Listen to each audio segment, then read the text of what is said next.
There's joy in the air today. It's DFW in mid-December with a looming snowstorm about to make its way up the East Coast. And what better way to celebrate that than to fly right into the thick of it? The Steel City in first class. Let's go.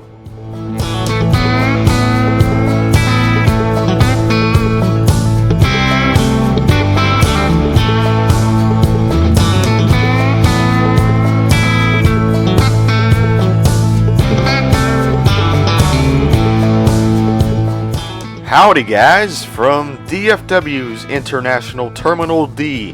Why am I here, you might ask? Well, I just hopped off this Dreamliner from LAX where I sat in their Flagship Business class, and I'm making a connection up to Pittsburgh today aboard an American Airlines A319 in first class. I will be on that earlier flight at 4:50, so time to start making my way over to Terminal A aboard the Skylink.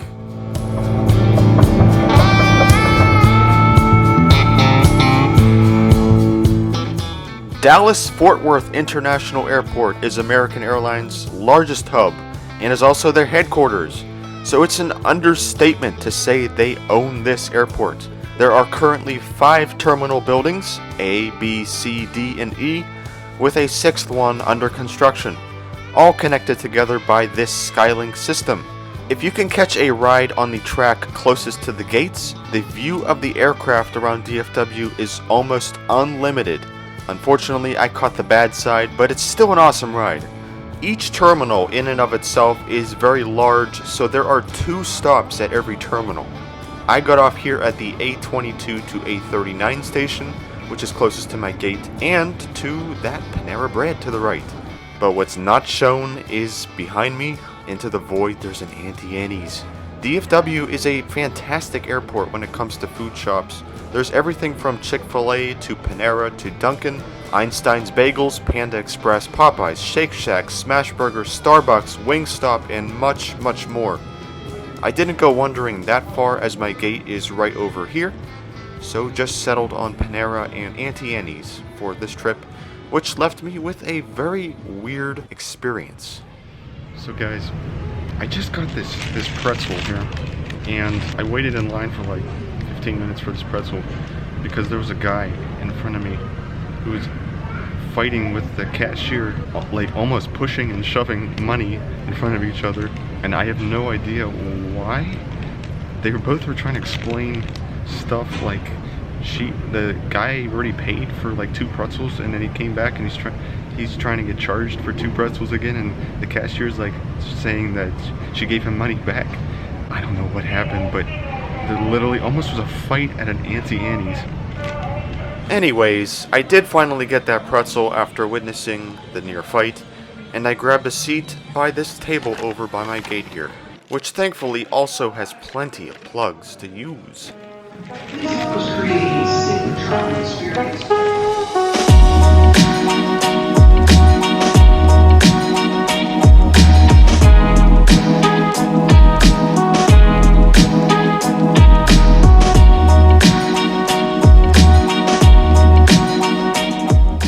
The ride up to Pittsburgh today will be aboard this now 22-year-old Airbus A319, which has now served for 3 different airlines. America West from 1999 to 2005, US Airways till 2013, and American Airlines since. Before AA started flying these A319s and 737s between DFW and PIT, it used to be solely operated by their MD-80s, which sadly have now been retired. There's only a few chrome liveries left, really only there to serve as retro jets. As I said at the beginning of the video, there is a huge snowstorm looming in the east, which right now is actually located right over Dallas and points north. So this flight will literally be me racing ahead of the storm, which would eventually dump around a foot of snow to my place. So time to be a storm chaser. Let's board.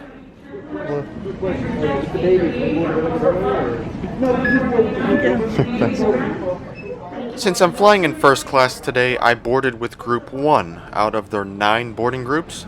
Why they feel the need to have 9 plus pre-boarders beats me, but guess they gotta honor all their loyalty tiers somehow.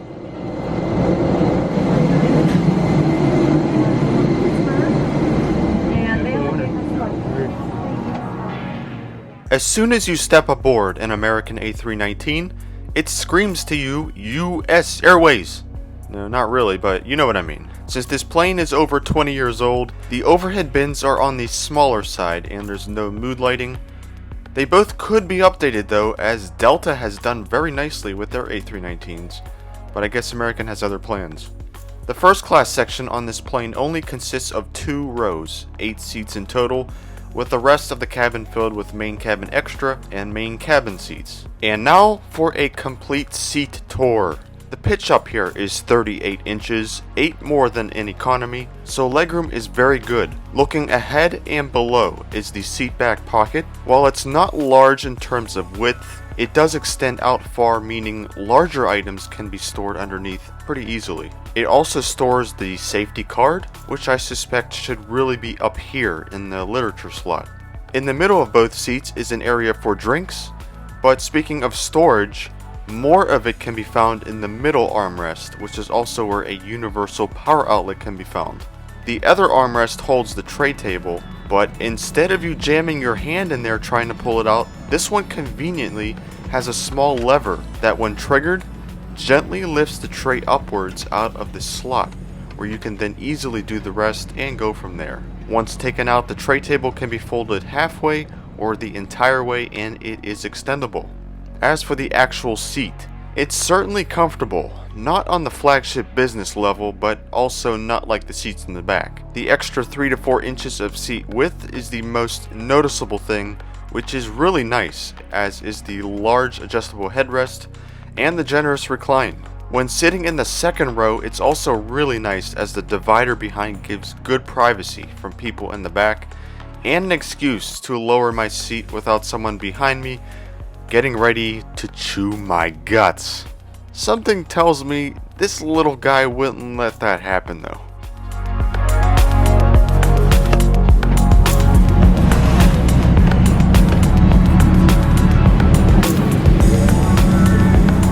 Safety is important to us. Please pause for a moment to give your attention to the flight attendants. Luggage and personal articles should be stowed either overhead or under the seat in front of you.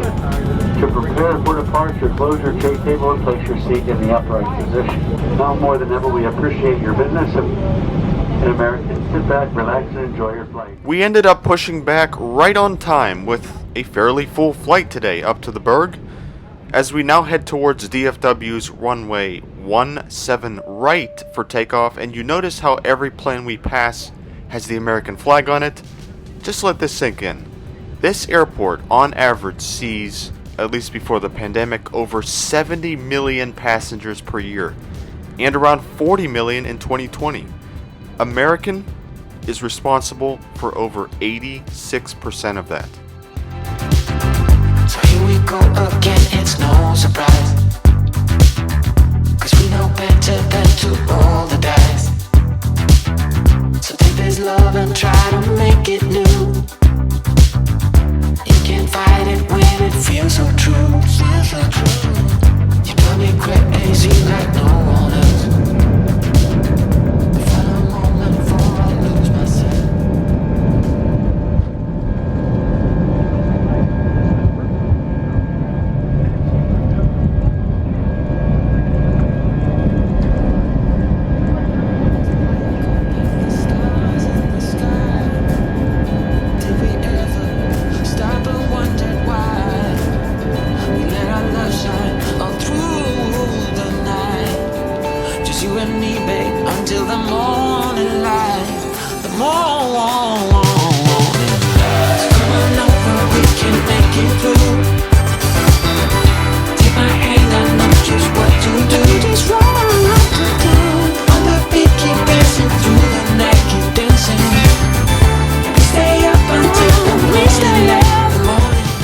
After that gorgeous takeoff out of DFW, at least once we got above the storm, I took the time to start editing my Alaska milk run video from last summer. Meanwhile, flight attendants just passed through the entire cabin with these snack bags, which contain a sanitizing wipe, a couple of Biscoff cookies, and a small water bottle.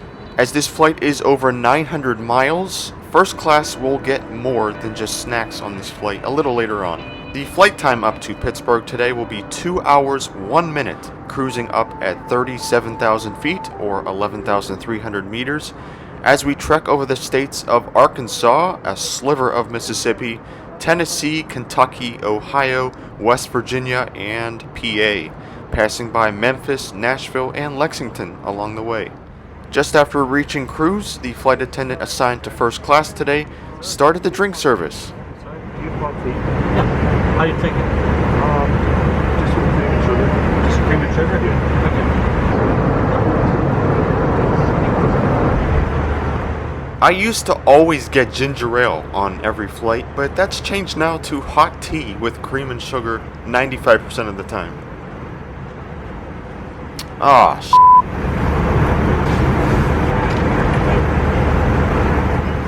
If only American served stroopwafels. I guess I'll have to try and fake it with the Biscoff. Now, like I said, since this flight is over 900 miles, first class gets a meal service. The two choices we had were, again, a turkey croissant sandwich, and the second choice, a fruit and cheese plate. As I just had the sandwich on my previous flight a few hours ago, and I just ate in the terminal, decided to see what the platter was all about. Starting with the dessert, it comes with a dark chocolate bar, an assortment of cheeses, what I believe were cheddar and mozzarella, a few grapes, a small cup of nuts, and a couple packages of crackers. Some meal, eh? That's what cutting costs looks like.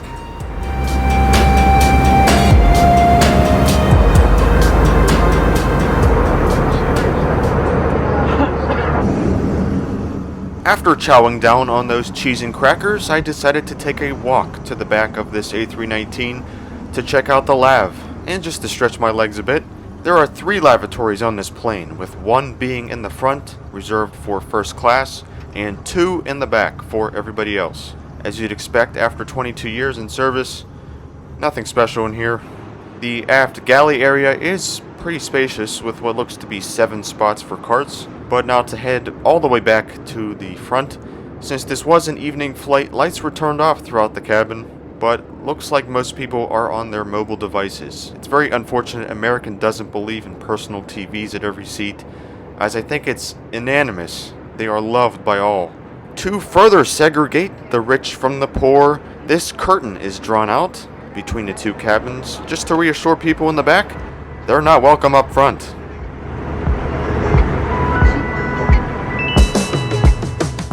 Now, even though there's no PTVs, American does still have free in-flight entertainment, accessible by clicking either GoGo in-flight or American Wi-Fi in settings. Depends on the aircraft. Once on the home page, the time left in your flight can be seen up top, along with destination weather, and the ability to purchase their expensive Wi-Fi. Nope, first class does not get it for free. For entertainment, American provides a decent amount of movies and TV shows. On wide bodies, transcon, and international flights, the collection offered is really crazy how expansive it is. On here though, it's a bit less. But still plenty of options, I think, for a flight of this length. Doing the scroll test, not the fastest connection speeds I've seen, but not old Air Canada slow either. Live TV channels used to also be available on American. Unfortunately, like their meal offerings, it too was axed due to COVID. I have to say, the flight attendant up here in first today was one of the nicest and most attentive I've had. Really friendly older gentleman who seems like he's been working for American and probably US Airways for a while, and likes to get to know his guests. He also asked if I wanted another drink, to which I mentioned a Coke, and he made my wish come true.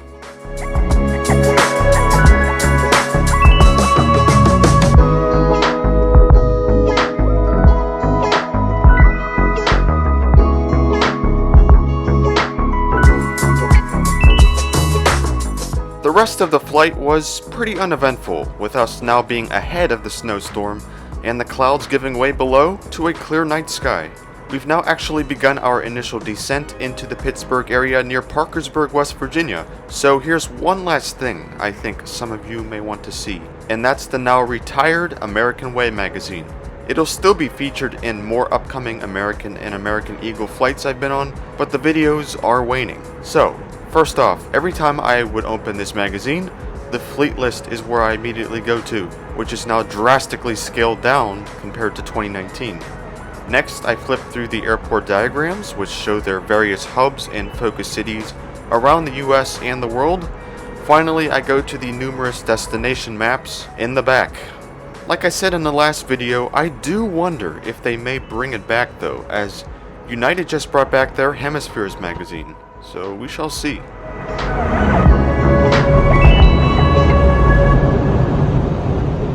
Before we knew it, this very smooth and relaxing flight up here in first class started drawing to a close as the flight attendants began to prepare for landing into Pitt's runway 10 right. It really feels like the calm before the storm up here, which is weird cause I was just in it. But yeah, time to enjoy this nice clear final approach.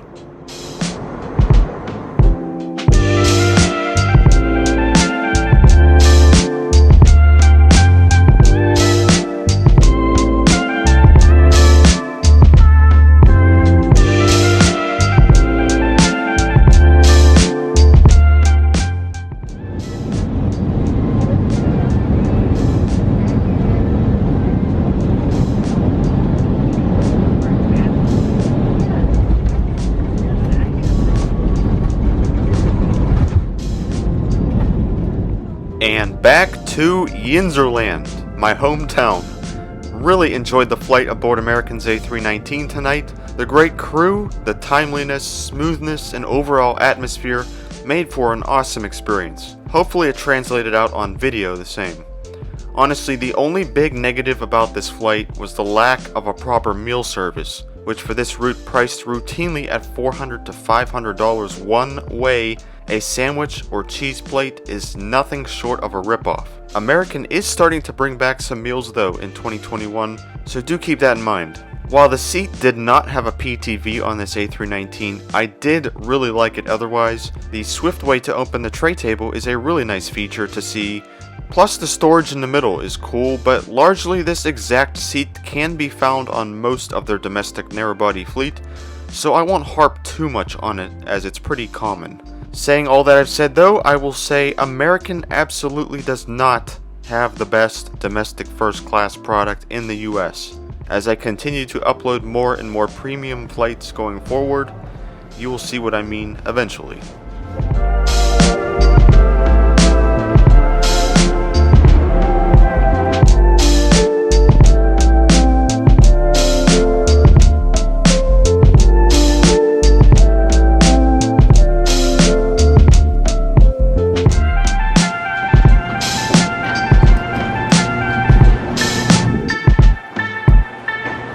Nice and cold. Well, that'll conclude this flight up to Pittsburgh tonight aboard American Airlines in first class. If you can't tell, I love me some snow, so I'm looking forward to this looming blizzard. I really hope you guys enjoyed the ride in the front of the bus today and this trip out to LA. Much more to come down the road. Thank you guys for watching this video, and catch you on the next one.